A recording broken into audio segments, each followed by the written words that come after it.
চেষ্টা না করে কাজটি করুন। আপনি যদি চেষ্টা শব্দটি ব্যবহার করা বন্ধ করেন, তাহলে আপনি নিজের জন্য একটি বিশাল উপকার করলেন।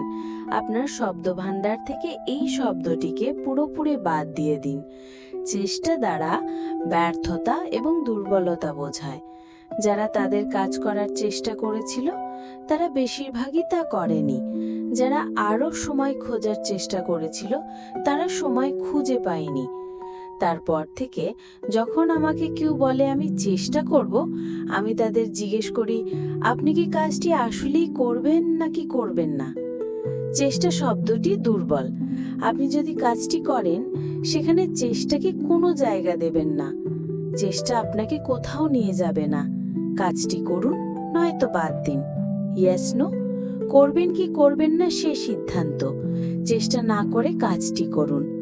মানসিক শক্তি অনেক মাথায় বেড়ে যাবে যদি আপনি বলেন যে এই কাজটি আমি অবশ্যই করব, ইনশাল্লাহ। ভিডিওটি ভালো লাগলে লাইক, কমেন্ট, শেয়ার এবং সাবস্ক্রাইব করবেন প্লিজ।